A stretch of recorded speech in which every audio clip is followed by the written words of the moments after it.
کب تقریر ہوئی تھی میری؟ آج سے 8 سال پہلے. کہاں؟ سعودی عرب کے اندر، جدہ میں.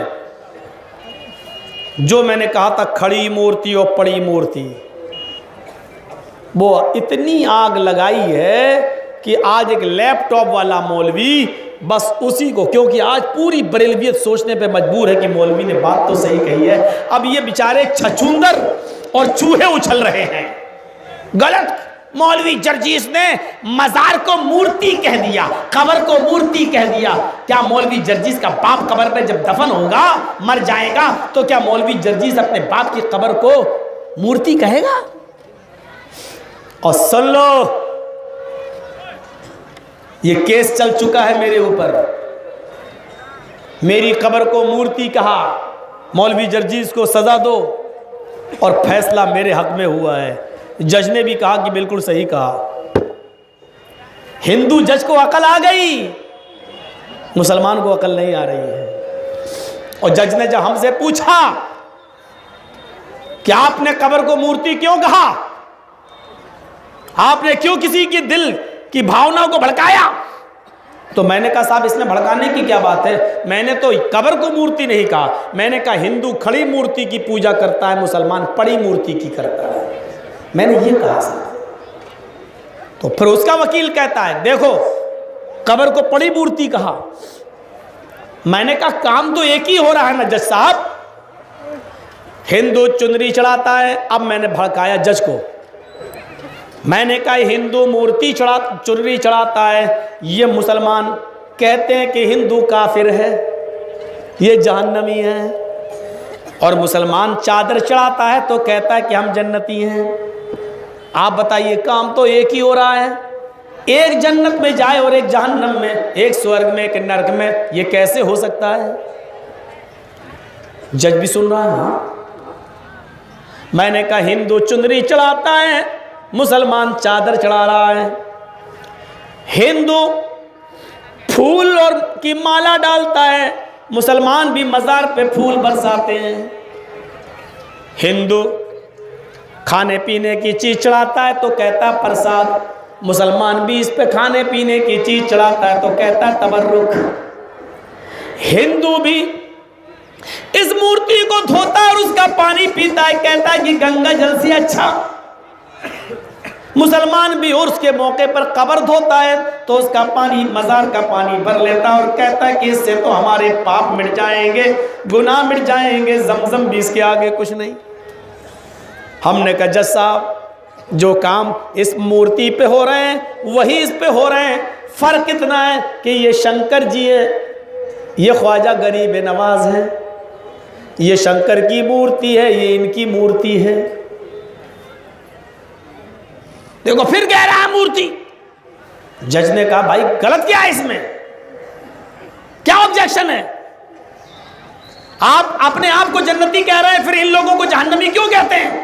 میں نے کہا صاحب ہم نے کسی کی بھاوناؤں کو ٹھیس نہیں پہنچایا جج صاحب. ہم نے صرف اتنا کہا اگر بھارت کا یہ 20 کروڑ مسلمان چادر چڑھانے کے بعد، اگر چادر چڑھانے کے بعد، تبرک کھانے کے بعد اور قبر دھو کر اس کا پانی پینے کے بعد اگر یہ جنت میں چلا گیا، بھارت کا یہ 20 کروڑ مسلمان یہ سارے کام کرنے کے بعد اگر جنت میں چلا گیا تو بھارت کا 60 کروڑ ہندو بھی ایک ایک کر کے جنت میں چلا جائے گا. میں نے یہ بات کہی جو ان کو بری لگتی ہے.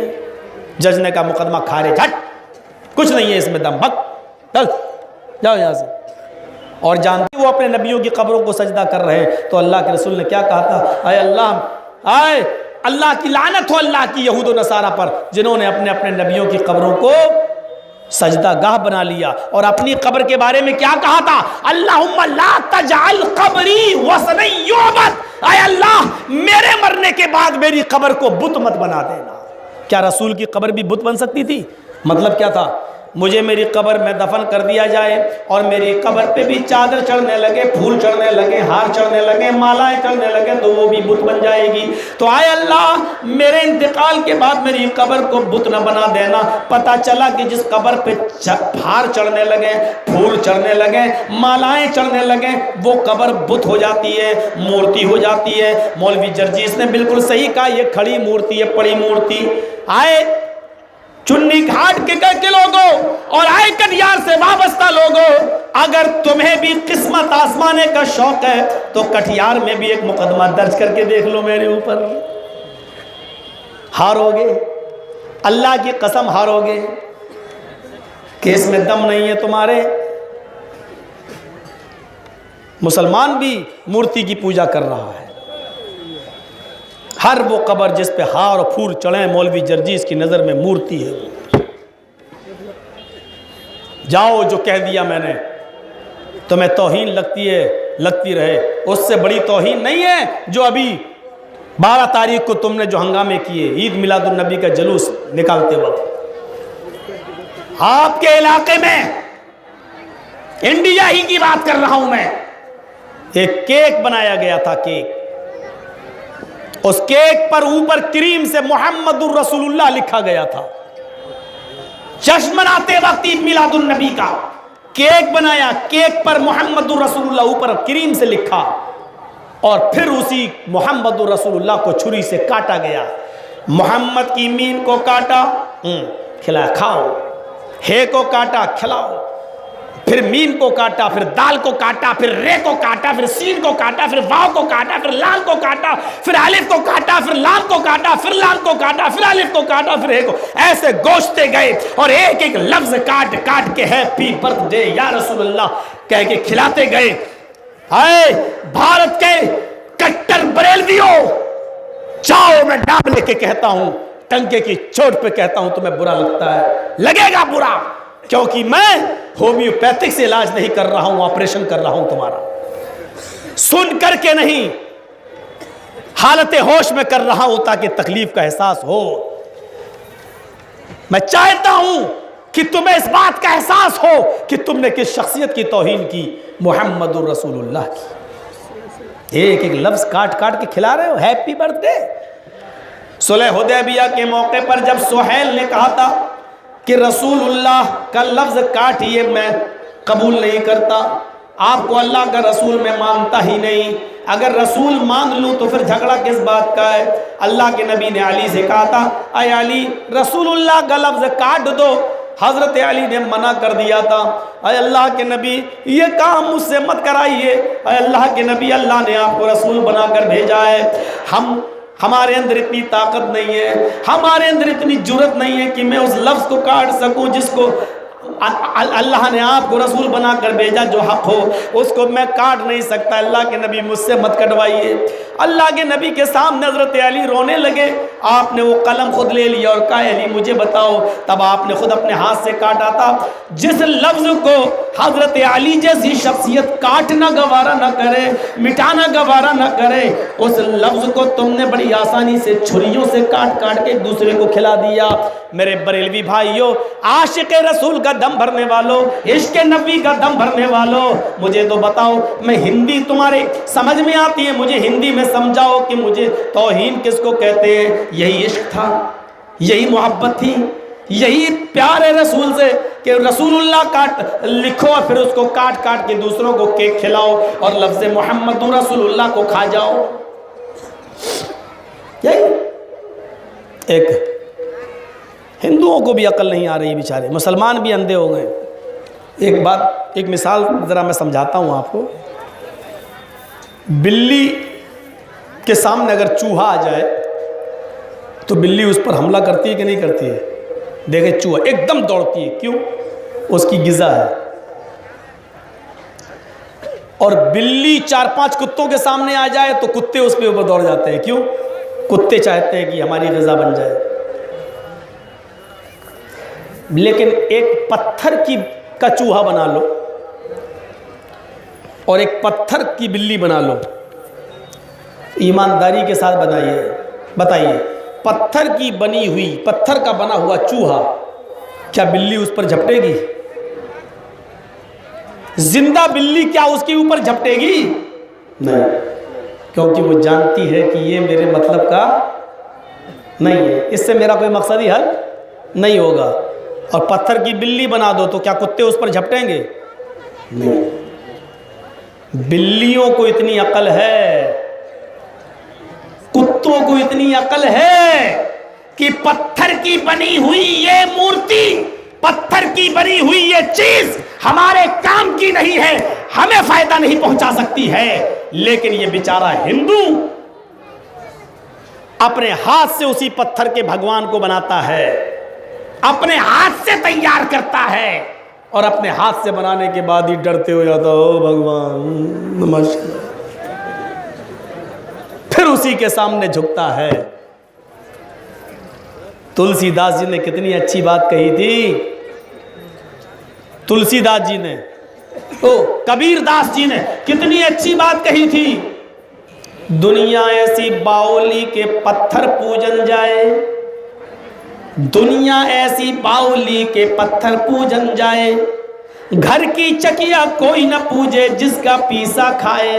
ہندو کہتے ہیں نا ہر جو چیز سے فائدہ ملے وہ بھگوان ہے، تو پتھر کی مورتی سے کیا فائدہ مل رہا ہے؟ شنکر جی کی مورتی کھڑی تو کھڑی ہے، رام چندر جی کی کھڑی تو کھڑی، کیا فائدہ دے رہی ہے؟ اگر پتھر سے فائدہ ہی مل رہا ہے تو گھر کی چکی پھر بھی اچھی ہے، ہاتھ کی پتھر کی بنی ہوئی وہ چکیا کم سے کم آپ کا آٹا تو پیس کے دے رہی ہے، گیہوں اس میں ڈالو تو آٹا نکال رہی ہے، چاول ڈالو تو کم سے کم اس کا پسان باہر نکال رہی ہے۔ تو کبیر داس جی کتنی بڑی بات کہہ گئے کہ دنیا ایسی باولی کے پتھر پوجن جائے، یعنی پتھر سے سمجھ رہی کہ بھگوان ہے، اور اگر پتھر پہ ہی فائدہ ہے تو گھر کی چکیا سے جو فائدہ ہے اس کو کوئی نہیں پوچھتا ہے، اگر پوچھتا ہی ہے تو گھر کی چکی کو پوجو، پتھر کی جو کم سے کم آٹا بنا رہی ہے، گیہوں کو اور چاول کا پسان۔ دنیا ایسی باولی کے پتھر پوجن جائے، گھر کی چکیا کوئی نہ پوجے جس کا پیسا کھائے۔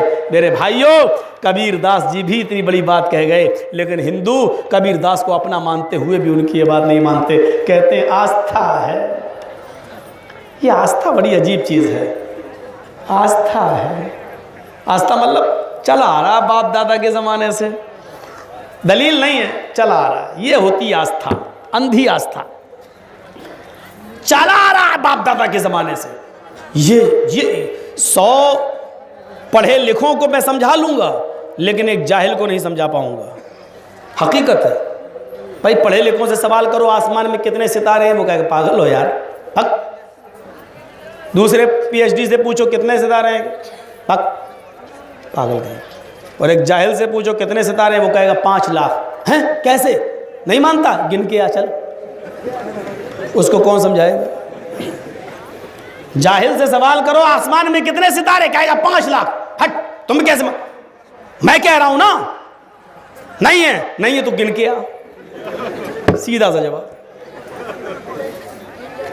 یہ صورتحال ہے، کون سمجھائے؟